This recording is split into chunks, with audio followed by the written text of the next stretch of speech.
My name is Sam, and I'm 19 years old. Recently, I made the move to a nearby town to kickstart my college journey. There, I crossed paths with Skylar, and we quickly became good friends. Not only did we attend the same college, but we also became roommates when we moved into the same apartment. Soon enough, I received my very first invitation to a college party, and the excitement was palpable. It was at this event that I had the pleasure of meeting Xavier, who held the title of the college's most popular guy. Xavier's reputation had already spread far and wide among the girls, with chatter about his family's wealth and his status as a sophomore. I knew that getting close to him was my ticket to popularity, so I strategically positioned myself nearby on the dance floor. It wasn't long before he noticed me, and we started dancing and engaging in some playful flirting. By the end of the night, we had exchanged phone numbers.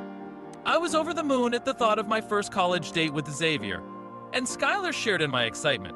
She kept encouraging me to invite Xavier over, which I eventually did. We began spending more and more time together at my place, and before long Xavier and I had developed a close bond. He possessed all the qualities I had ever dreamed of: charm, good looks, and everything I desired.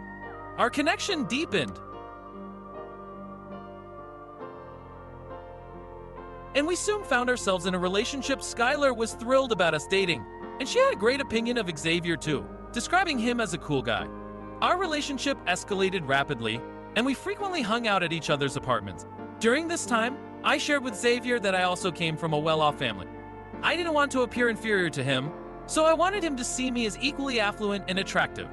Our presence together garnered attention and envy from other students, particularly the girls who had their eyes on Xavier. I couldn't help but savor the fact that I was the fortunate one who had the chance to be with him. It was a significant change from my school days when I rarely had the opportunity to date attractive guys. This was my time to shine. However, my mom's constant texts requesting my presence on weekends often went unanswered. I was engrossed in my newfound social life, giving my family low priority. But one day, she called urgently, revealing that my uncle, someone I had heard of but never seen in my life, was planning to attend a family reunion in our town. It was quite surprising, considering my parents had always portrayed him as a busy businessman, constantly on the move from one city to another. Now, it appeared he had decided to relocate to our city and live closer to his only brother. I was reluctant to attend the family reunion and meet my long-lost uncle, but my mother was adamant about the importance of family gatherings. As a result, I had to cancel my plans with Xavier, with whom I had been scheduled to spend the weekend. I explained to him that we had a monthly family tradition, where we all gathered at an upscale restaurant to dine and reconnect with our relatives. Xavier bought my explanation and praised me for having such a close-knit and loving family. Little did he know that I was actually going to meet a relative who had been absent from my life for a significant amount of time. As I headed home, a sense of frustration lingered within me. I had sacrificed a weekend with my wonderful boyfriend to spend time with my seemingly dull family. The prospect of meeting my uncle for the first time didn't excite me in the least. I anticipated it would be quite awkward. That evening, I assisted my mom in preparing dinner, and we anxiously awaited my uncle's arrival. When he showed up on time, he exuded an air of elegance, resembling the most accomplished businessman. He then informed us that his wife and 2 sons would be arriving shortly in another car. It was clear that they were well off, and I couldn't help but think of them as part of the privileged elite. I impatiently waited for the evening to conclude, eager to return to my apartment. Suddenly, the doorbell rang, and I went to answer it, fully expecting to greet my uncle's wife and children. However, what I saw left me utterly stunned. There stood Xavier, holding a bottle of champagne, accompanied by his mother and younger brother. He stared at me in disbelief, and then I returned his gaze, both of us locked in a bewildering moment. It was then that I realized the shocking truth. Xavier was my cousin. My entire body felt like it was trembling with astonishment. My mom noticed my awkward stance and promptly ushered them inside.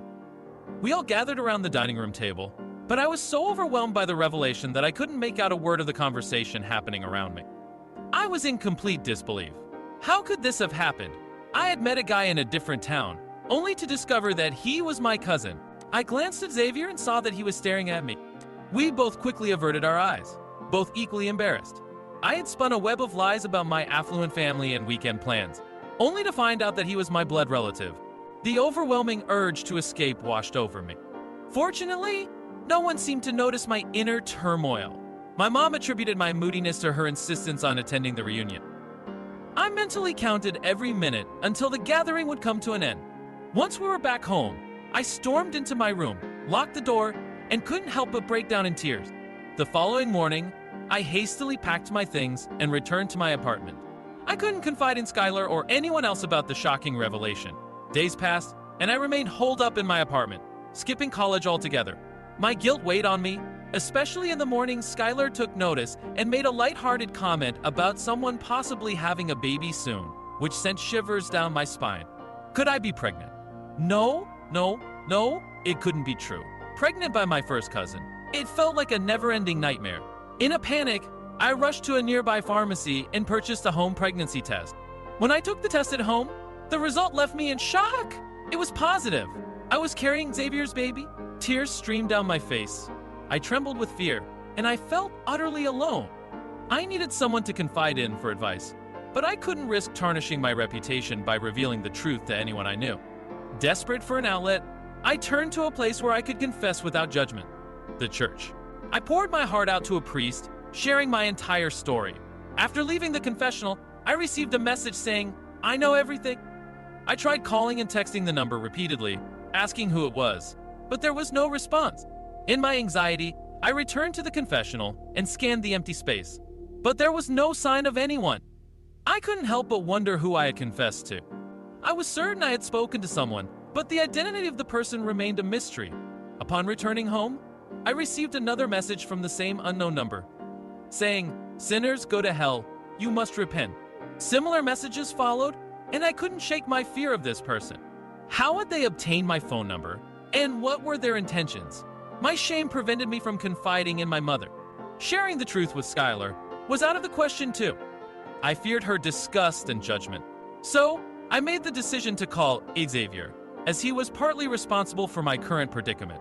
When I delivered the news of my pregnancy to him, I expected panic or concern, but his response shocked me. He insisted that if anyone found out, he'd become a lifelong joke. He couldn't bear that risk and pressured me to consider not keeping the baby. Fear gripped me, but deep down, I knew it was the best choice. I couldn't raise a child with my first cousin while keeping it all hidden. Yet, the strange messages continued unabated. I received relentless reminders that the baby was a sin and that I should dispose of it.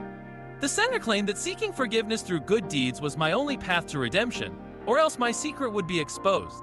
In an effort to heed these strange warnings, I started regularly buying groceries for the apartment and took on all the cleaning duties.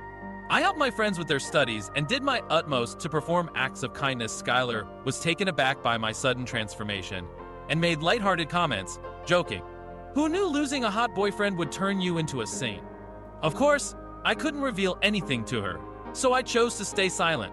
2 weeks after my initial appointment, I was no longer carrying Xavier's child. I shared the news with him, and we mutually agreed to cease all communication. We also made an effort to avoid family gatherings as much as possible, both of us overwhelmed by shame and guilt. A sense of immense relief washed over me after enduring such a traumatic experience. Nevertheless, the eerie messages from the mysterious priest continued. He persisted in urging me to seek forgiveness through acts of goodwill. In response, I informed him that I had already lost the baby and carried out all the tasks he had assigned. Strangely, after that, I received no further messages from the priest, and the unsettling chapter finally seemed to come to an end.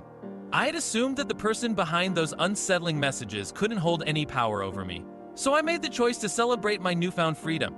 I invited my college friends to a party, and they enthusiastically agreed. We danced, laughed, and had a great time. Skylar joined us as well, and at one point, she excused herself to visit the bathroom. While I was sitting there, watching our friends enjoy themselves on the dance floor, I suddenly felt a vibration next to my leg. I looked down and noticed Skylar's unlocked cell phone. She hadn't realized it was left unattended. Something compelled me to take a look, so I picked it up and went straight to her messages.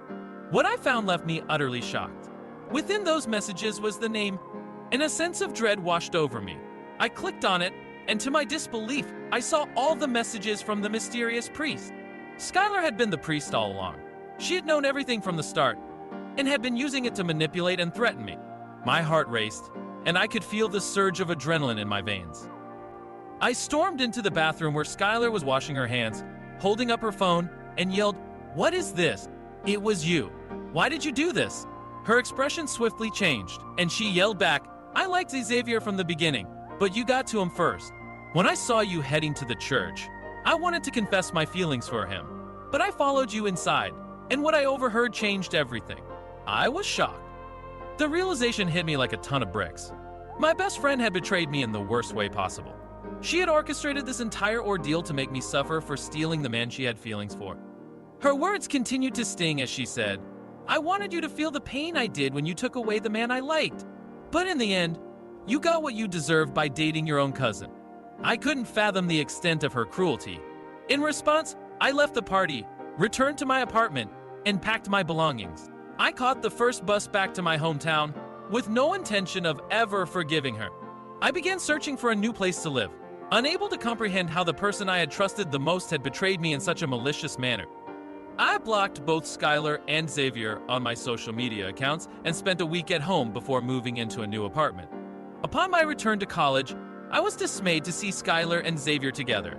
Evidently, she had succeeded in seducing him. Every time I encountered them, I turned away, focusing on my studies and my future instead.